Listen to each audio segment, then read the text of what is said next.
Sunday, March 9th. The dining room at my son Daniel's house in Crestwood, Ohio. 4:47 in the afternoon. The bread basket was sitting between my son's left elbow and his wife's water glass. The water glass was still full. The candles had been lit, but nobody had served anything yet, which meant dinner had not officially begun, which meant what happened next technically occurred before the first course had been placed on the table. I want you to hold on to that detail, because Renata's attorney would later try to argue that context matters. And she was right. Context does matter. It just did not matter in the direction she intended. I am not a man who leads with his resume. I find it tedious when people do that, announce themselves before they've said anything worth hearing. But I will tell you a few things about myself, so you understand what kind of man was sitting at that table on March 9th. Because the kind of man matters for the rest of what I'm going to tell you. My name is Walter Greer. I am 53 years old. I spent 26 years as a structural engineer for a mid-sized consulting firm in Columbus, Ohio, before I took early retirement at 51 and began doing independent contract assessment work. I know how to read a structure. I know how weight moves across a system. I know which elements are ornamental and which elements are load-bearing, and I know that the ones doing the actual work are rarely the ones that get noticed first. That is not a metaphor. That is engineering. But it applies. I have a son named Daniel. He is 31 years old. He runs a commercial property development company called Greer Altus Holdings, which he started 6 years ago with a business partner named Kyle Altus. The company has done well. They broke ground on their fifth project, a mixed-use retail and residential building in Westerville, last October. I know the site. I spent 2 full days assessing soil compaction on that parcel in the summer of 2 years ago, before they filed the permit applications. Daniel asked me to take a look. I took a look. I wrote a 12-page technical report. I handed it to him at my kitchen table on a Saturday morning over coffee, and I told him to call me with questions. I did not bill them. That is the kind of father I have tried to be. Not loud about it, just present, just useful. Daniel's wife is Renata. They married 4 years ago. She is 34 years old, and I want to be careful here, because the easy thing would be call her a villain, and be done with it, and that is not quite honest. Renata is not a cruel person. She is a woman who grew up watching her father be quietly diminished in his own house, a man who maintained what others had built but never built anything himself, who deferred and accommodated and was passed over, and who died without anyone writing a 12-page report about what had contributed. That wound had shaped her, and she had married Daniel in part because Daniel was, in her mind, a builder, a founder, a man who did not need to lean on anything. That was the story she had needed Daniel to be. And she had been protecting that story for 4 years with a kind of careful, persistent, socially invisible determination that is very difficult to name unless you have been watching it closely. I have been watching it closely. Welcome to Quiet House Stories. Get comfortable and remember, the people in these stories had every chance to behave themselves. They just chose wrong. Drop a comment and let me know where you're watching from. Hit that like button and make sure you're subscribed. Trust me, you're going to love it here. It started small, the way these things always do, and it built the way these things always build. Slowly, over years, each instance small enough to dismiss on its own, meaningful only when you wrote them down in a row and read them. The first time Renata revised the story of what I had contributed, Daniel and she had been married 8 months. We were sitting at my kitchen table on Sycamore Lane. Pot roast and cornbread, which is what I made on first cold Sunday of autumn every year, a thing Daniel had grown up eating, and that I had kept making because some rituals earned their place through repetition. I mentioned, without particular fanfare, that the reason the Greer Altus first project had come in 11% under budget was partly due to a load path analysis I had done during the planning phase. It had caught a design conflict early that would have cost him a significant redesign later. Renata set her fork down and said pleasantly that she thought Daniel and Kyle had sorted that out themselves. Daniel looked at his plate. I let it go. The second time it was the name. When Daniel incorporated Greer Altus Holdings, he had told me privately that the Greer in the name was a nod to where he came from, to the foundation. His word, foundation.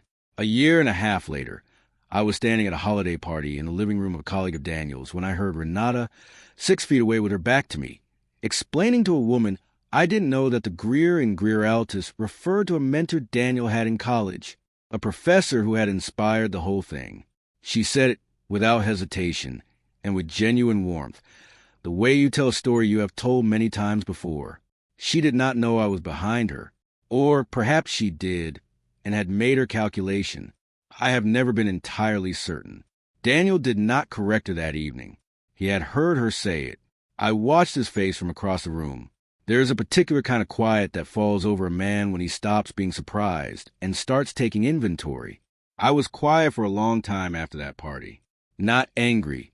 Anger is a loud, expensive emotion, and it compounds your losses faster than almost anything else. I was simply watching, noting, dating the notes, the way an engineer watches a structure that has started to show small, consistent signs of stress. You don't panic. You don't intervene prematurely. You build your understanding of the pattern first, because the pattern tells you more than any single incident ever could. The pattern was clear by December of last year. By January of this year, I had attended 47 dinners at Daniel and Renata's house in Crestwood. I had, over the course of the previous 4 years, done the following on behalf of their household and their business, without being asked twice and without billing them for any of it. Assessed the Westerville site and produced a 12-page technical report.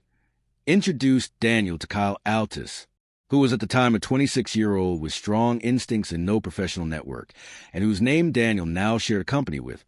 Leveraged a 20-year professional friendship with city planning official named Phil Caruso to navigate a zoning dispute in Westerville that had threatened to delay their 4th project by 18 months. That last one had taken 11 days, 2 council meetings, 7 phone calls. Phil Caruso did not owe me a small favor. He owed me a substantial one from a difficult structural certification job in 2014, and I had spent it on my son's company without mentioning that I had done so. At Christmas dinner 3 weeks after the zoning dispute was resolved, December 8th had been the date of the favorable ruling. Renata told her parents that Daniel had worked through some red tape with the city. Her father, Gerald, had said he was proud of Daniel for handling it himself. I was at the table. On the 3rd of February, I sat in my home office at 9 in the evening, and I opened the green file folder I had been building since the previous spring. I read through everything. The soil report, the Altus introduction. I had the original email with the timestamp, the zoning correspondence, all 11 days of it, the Phil Caruso phone logs, the Greer Altus Incorporation documents, which I had quietly obtained a copy of, showing the filing date and the name. I closed the folder. I poured myself a glass of water. I stood at the kitchen window on Sycamore Lane, and I looked at my own reflection in the dark glass, and I thought, there's a difference between not needing credit and accepting erasure. They are not the same thing. I had understood the first for years. I was only now naming the second. I called Dennis the following morning.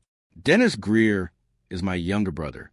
He is 51 years old and spent 22 years in the Army, retiring as a warrant officer, which is a rank that requires you to be the best at something specific and to do that thing reliably, without drama, for as long as the institution needs you. Dennis is the quietest person I know in any room, except the ones I'm also in, and even then it is close. He and Daniel have always been close. Dennis was the one who took Daniel fishing on weekends during the years when my marriage to Carol was difficult and I was working long hours and not always home. He taught Daniel to drive. He was at Daniel's college graduation in the 3rd row, wearing the same dress shirt he wore to my wedding. Dennis understands Daniel's marriage clearly. He has understood it from the beginning. He has never once told me what to do about it, which is one of the things I most respect about him. I told him what I had been thinking about, the folder, the pattern, what I was considering. He was quiet for a moment. Then he said, "Have you called an attorney?" I told him I had an appointment with Beverly Holt the following Tuesday. He said, "Good." Just that word. The way he says things when he's been waiting for you to arrive somewhere and is relieved you finally did. Beverly Holt has been practicing business in estate law on Providence Road in Columbus for 22 years. I had worked with her once before on an unrelated matter and trusted her precisely because she does not administer reassurance. She tells you what the documents say and what the documents can do, and she lets you make your own decision. I arrived at her office on February 11th at 9:03 in the morning. I brought the green folder. Her assistant set a white coffee mug on the edge of the desk without asking, which I took as a good sign. A woman who reads what people need, without needing to be told. Beverly read the folder for 40 minutes. When she finished, she set it down and looked at me over her reading glasses and said, "You understand what your name is worth to this company, and they don't." I said I was beginning to understand that. She said, "What do you want?" I told her I did not want to be destructive. I told her I wanted accuracy. I wanted a legal record that described, clearly and without exaggeration, what had been contributed and under what circumstances. I told her I wanted, if the situation continued, to have options. She nodded and turned to her computer and began typing. She said she would prepare a formal usage documentation for the Greer name, retroactive to the company's founding, along with a written record of all contributed professional services, the soil assessment, the Altus introduction, the Westerville zoning work, the professional relationships deployed on the company's behalf. She said it would not be aggressive. It would not make demands. It would simply be a document that existed, a document that described, in clear and unambiguous language, the real load-bearing structure beneath the building Daniel had put his name on. I asked her what typically happened when people received something like this. She set her hands flat on the desk and looked at me over her reading glasses before answering. She said it depended entirely on what the receiving party chose to do with the information. Some people received an accurate document and recognized it as what it was, not a threat, not a demand, just a record, and they adjusted. Some people received the same document and treated it as a declaration because the accuracy of the record exposed something they had preferred to keep unexamined. I asked which was more common. She said, diplomatically, that it varied. Then she said, "You know your son." "I don't." I said, "He is a good man who has been allowing an inaccurate story to persist because correcting it was uncomfortable. Those are two different things." She said, "That's the best case reading." I said, "I know." She said she could have a draft ready by February 24th. I told her that was fine. I drove home on Route 40 with the radio off. The sky was low and gray, and the fields were still winter bare, and the road was empty enough that I had nothing to do but think. I thought about Daniel at 20 years old, standing on a job site in a hard hat 2 sizes too large, asking me what the numbers on a structural drawing meant. Genuinely wanted to understand. He had been 22 when I introduced him to Kyle Altus at a construction industry dinner in Columbus, a young man with good instincts and no professional network, who had become Daniel's business partner and whose name now appeared on the company's letterhead alongside my son's. Daniel had been 25 when I handed him the Phil Caruso relationship, 27 when Renata had first begun quietly revising the story of where his foundation came from. He had always wanted to understand. That had never been in question. The question was whether the version of his success that Renata needed him to have was one he could afford to hold forever, and whether the cost of holding it had already been quietly transferred to me for the last 4 years without any of us quite naming it out loud. I did not blame him. I had been 27 once, and I knew what it cost to disappoint the person you had chosen. But I needed the record to be accurate before another 4 years passed, and the distance between the true story and the told story became impossible to close. In the 3 weeks between February 11th and March 9th, I did not alter my behavior toward Daniel or Renata in any way. I attended their dinner on February 23rd, and I brought a bottle of wine, a Burgundy I had been saving, and I helped Daniel carry grocery bags in from his truck, and I sat at the table, and I listened to Renata describe a bathroom renovation they were planning, and I asked appropriate questions about tile selection and asked to see the samples she had picked out. I was warm. I was present. I was exactly the man I had always been. The document Beverly had prepared was sitting in the drawer of my desk on Sycamore Lane, signed and ready. I was not planning for March 9th specifically. I was simply ready for whatever day turned out to be the day. Some men don't look powerful. They just are. The dinner on March 9th had 7 people at the table, Daniel and Renata, Renata's parents, Gerald and Lorraine, who had driven up from Chillicothe, a 2-hour drive, which meant this was a planned occasion, not a casual Sunday. Renata's younger sister Cassidy and her husband, whose name I will leave out of this because he is mostly irrelevant to what happened, and me. The occasion was Daniel and Renata's 4th wedding anniversary, observed a week early because of scheduling. Renata had cooked. The table was set with care, the good tablecloth, the candles, the bread basket with the cloth napkin folded over it. It was the kind of table that communicates effort, and I want to acknowledge that because Renata puts real work into those evenings, and I have always noticed it even when I did not say so. What I did not know coming in was that Renata had spent the 2 weeks before this dinner telling her parents a version of the Westerville zoning story. I pieced this together afterward from what Gerald said and from how fluently Renata moved to correct it. Her version was clean and simple. Daniel had navigated a difficult regulatory situation with the city of Westerville through his own persistence and professional relationships. No outside help. No Phil Caruso. No 11 days of her father-in-law on the phone with city council officials. Just Daniel working through a problem, coming out on the other side. Gerald brought it up about 20 minutes into the evening, while the bread basket was still making its way around the table and had not yet reached me. He was complimenting Daniel on the Westerville project, and he said the specific words, I remember them clearly. I hear you handle that regulatory situation entirely on your own. That takes real professional standing. He was proud. You could see it plainly. He was a man who had always wanted his daughter to marry someone with professional standing, and this was confirmation that she had. I said, quietly, that there had been some assistance with the zoning matter, that I had been involved, and that an existing professional relationship I had built over 20 years had been fairly central to the resolution. The table shifted slightly, not dramatically. Just a small atmospheric change. Gerald looked uncertain and said he hadn't realized. And Renata said, her voice still level, still controlled. Dad, Walter sometimes remembers his involvement differently than it actually happened. I said I was not remembering it differently. I said I had documentation. Daniel did not say anything. He was looking at the bread basket. The table went quiet in the way tables go quiet when something has been named that was not supposed to be named yet. Lorraine looked at her water glass. Cassidy's husband appeared to be studying his fork. Then Renata pushed her chair back and stood up. She was not raising her voice. She was very deliberate. She stood at the head of her table, in her own dining room, in front of her parents and her sister and her husband, and she said, either you apologize to this family right now for what you're implying, or you leave and don't come back. 7 people at that table, 6 of them looking at me. I want you to take a second with that moment, because from the outside it might look like a woman overreacting to a small disagreement over credit at a dinner table. But it was not that. It was the entire weight of 4 years of careful story management arriving at a single point.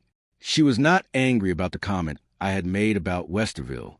She was frightened of it. There is a difference, and I understood the difference even as I sat there. I looked at her. I reached forward and picked up the white linen napkin beside my plate and folded it once precisely and set it down. Then I said, I'm not asking you to apologize. I stood up. I took my charcoal sport coat from the back of my chair and I put it on. I picked up my car keys from the entry table near the front door, where I had set them when I arrived. I opened the front door and I walked out into the cold. It was 4:52 in the afternoon. The air temperature was 34 degrees. I could see my breath. I did not look back. I did not slam the door. It closed behind me with the quiet, definitive sound of a well-fitted door in a well-built frame, which I noticed because that is the kind of thing I notice. I sat in my F-150 for 4 minutes in the driveway, not because I needed to compose myself. I was composed. I had been composed for 3 weeks. I sat there because I had driven 40 minutes to get to this dinner, and I wanted to let the situational adrenaline settle before I put the truck in reverse and drove back through a neighborhood with children on bikes. There was a half-empty bottle of water in the cup holder from the drive down. I drank the rest of it. On the back seat, partially visible in the rear-view mirror, was a Reds cap that belonged to my grandson Owen. Owen is 9 years old, my daughter Carol's boy from her second marriage, and I had taken him to a game last September, and he had left his cap in the truck, and I had kept it there for 7 months without quite deciding whether I was saving it to return to him or just liked having it there. It's red, bright red, the kind of color that is very visible in a rear-view mirror on a gray afternoon. I looked at it for a moment. Patience is the only currency that matters in a long game. I started the engine and backed out of the driveway. On Monday, March 10th, at 8:14 in the morning, I called Beverly Holt. I told her what had happened the previous afternoon. I told her to finalize the document and send it. She was quiet for a moment. Then she said, "Delivered how?" I said, "Certified mail to the Greer-Altus business address, with a copy to Daniel's personal address." She said she could have it in the mail by Wednesday morning, 9 a.m. at the latest. I said that was fine. She said, "Walter, are you certain about the timing?" I said, "Beverly." The timing selected itself. She said, "Fair enough." And then, "For what it's worth, this document is accurate. Every line of it." I said, "I know. That's why I asked you to write it." Daniel called Sunday evening at 7:11 p.m., 49 minutes after I would have normally arrived home from a dinner at their house. I did not answer. He called again at 9:03 p.m. I did not answer. He sent a text message at 9:17 that said, "Dad, call me." I read it and set the phone face down on the kitchen counter and made myself a cup of chamomile tea, for minutes deep, the way I have made it every Sunday evening for 15 years. Monday morning, he sent 2 more texts. The first said, "I need to talk to you about last night." The second said, "Please." That second one was harder to sit with than the first. I want to be honest about that. The "please" was written in the lowercase, hurried way of someone who has been sitting with something difficult all night and is genuinely asking, not demanding. I read it twice. I set the phone face down on the kitchen table. I went to work on a contract assessment for a commercial building in Dublin that a client needed reviewed by Thursday, and I worked steadily until noon and ate lunch at my desk. And by the time I looked at the phone again, it was 2:17 in the afternoon, and the please was still there, and I still let it sit. I was not punishing him. I want to be clear about that. I was not withholding myself as a form of pressure. I was simply not ready to have a conversation before the document arrived, because the conversation needed the document to exist first. You cannot have an honest conversation about an accurate record before the accurate record is in the other person's hands. That is not cruelty. That is sequencing. The document went out on Wednesday morning, as Beverly had promised. Daniel received his personal copy at his home address at 2:34 p.m. on Wednesday. According to the certified mail confirmation, I received the following day. He called at 6:47 p.m. I answered. He said, "Dad, what is this?" I said, "It's a record of what happened, an accurate one." He was quiet. I could hear him breathing. I could hear what sounded like him moving to another room in the house. The particular acoustic change of going from a main room to a back hallway, a sound I recognized from years of phone calls, and a door closing softly, and then quiet. He had stepped away from Renata to make this call. I noted that. He said, "Why didn't you come to me first?" I said, "Daniel, I came to you 11 different times over 4 years. I came to you quietly and without documentation, and each time the conversation dissolved before it began. This is me coming to you in a form that does not dissolve, in a form that can be filed." He didn't say anything for a long time. Then he said, "I know," just those 2 words. Not a defense, not an argument. The kind of thing a person says when they have understood something for longer than they wanted to admit, and are finally done pretending otherwise. I said, "I'm not angry at you. I want you to understand that completely and without reservation." He said, "I know that too, Dad." I said, "Call me when you're ready to have a real conversation. I'll be here. I'm not going anywhere." I hung up. The following Saturday, Dennis came over to the house on Sycamore Lane. He brought coffee from the place on Main Street that makes it too strong, which is the only kind he ever buys, and we sat on the porch in the cold with our jackets on, because it was the first Saturday in a while that the sun had been out, and we both wanted to be in it. He asked me how I was doing. I told him I was fine. He said, "You know, I've been thinking about Renata." I said, "Tell me." He was quiet for a moment in the particular way Dennis is quiet when he is organizing something he has been thinking about for a long time. Then he said, "Her father, Gerald, he spent 30 years at that manufacturing company in Chillicothe. mid-level management. Good man, honest man, but he maintained something. He never built anything himself. And there's a wound that creates in a man, especially when his father had built the original thing, and Gerald had just inherited the role and kept the lights on. Renata grew up watching her father be a caretaker of someone else's creation. I think she married Daniel specifically, so she would never have to be in that house again, so that she could be married to a builder this time.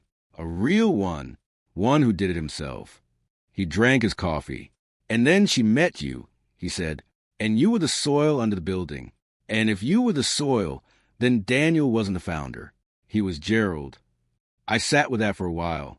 The rose bushes along the south fence had not started yet. It was still too cold.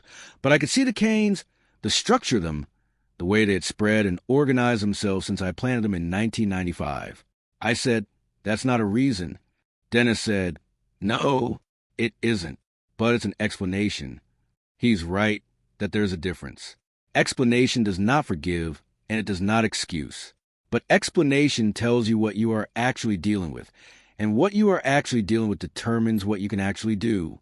Renata had not been performing malice at that dinner table. She had been protecting a wound that was older than her marriage and that had nothing at its root to do with me. That did not change what she had done, but it changed what I believed was possible going forward. I am not a dramatic man. I do not require apologies as a condition of moving forward. What I require is accuracy, and the record, as of that Wednesday afternoon, was now accurate. Daniel called on a Tuesday in the third week of April, April 22nd, at 10:47 in the morning. He asked if he could come over. I said yes. He arrived at 2 in the afternoon. He sat at my kitchen table in the chair he had sat in since he was 7 years old, the one on the south side, with the window behind it that gets the afternoon light. I made coffee. I put a white mug in front of him, the one with a small chip on the handle that my mother had given me the year I graduated and that I have never replaced, because I have always believed that a thing repaired and continued is more honest than a thing discarded and replaced. He wrapped both hands around the mug the way he used to when he was small, and I gave him hot chocolate after we came in from the yard in winter. He is 31 years old, and he has his mother's eyes in my hands, and sometimes when I look at him, I can see every age he has ever been all at once, layer over each other like a set of structural drawings. He said, I owe you an apology. I said, you don't. What you owe me is your honest understanding of what happened. Those aren't the same thing. He looked up. I said, an apology is a social gesture. Understanding is a structural one. I need the structural one. He was quiet for a moment. Then he said, Renata and I have been talking. A lot. He stopped himself and started again. She's not who she was at that table. She knows what she did. I said I was glad to hear that. He said, the name, the company. I never set out to take that from you. I need you to know I wasn't doing it on purpose. I said, I believe you. I have always believed you.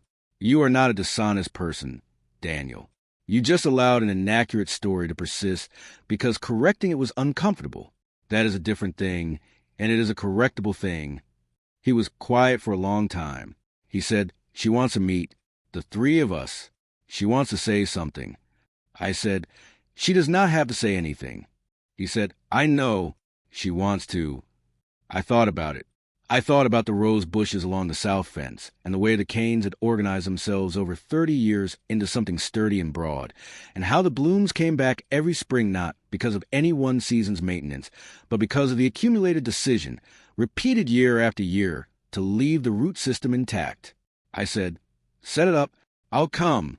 He nodded. He drank the rest of his coffee. He stayed another hour, and we talked about the Westerville project. The steel framing was up, the building was on schedule, and about Owen's baseball season, and about a repair the house on Sycamore Lane needed on the east gutter that I had been putting off. Normal things. The kind of things you talk about when the difficult thing has been said, and you are returning carefully to the business of being a family. On a Saturday morning in late May, the 24th, a cool morning with high cloud cover, the kind of sky that makes colors look cleaner, I drove out to the Westerville site on my own. No particular reason. I had an hour free, and the site was 30 minutes out, and I wanted to see the framing. I parked on the access road and stood at the chain-link fence with a cup of coffee from the gas station on Route 161, and I looked at the building. The steel was up. You could see the bones of it against the gray sky. The columns, the beams, the floor plates beginning to take shape. It was solid, the way things are solid when they were built on honest ground. The soil beneath that building was good. I had assessed it myself 2 summers ago, on a day when the parcel was still a field and Daniel had stood beside me with his sleeves rolled up, asking questions about load-bearing coefficients with a focused, genuine attention of someone who actually wanted to understand what he is building on. He had always wanted to understand. That had never been in question. Some men spend their whole lives waiting for the acknowledgement they earned. I spent mine learning that acknowledgement was never the point. The work was the point. The record was the point. The man you are when there is no one watching. That is the only point that has ever mattered to me. The Sunday in March had not changed what was true. It had simply ensured that what was true was now also written down. I finished my coffee. I drove home. Owen's Red's cap was still on the back seat. I had not returned it. I had decided, somewhere between March and May, that I was not going to. Some things stay where they land. You eventually stop calling it forgetting and start calling it keeping. I turned onto Sycamore Lane at 10:43 in the morning. The rose bushes were blooming. The east gutter still needed fixing. The coffee was finished and the cup was cold. Yeah, I thought, I'm okay. And the thing is, I meant it. If you enjoyed this story, join our community by hitting that like button and subscribing for more real, raw, and family-centered stories. And as always, thank you for being a part of Quiet House Stories. I will see you on the next one.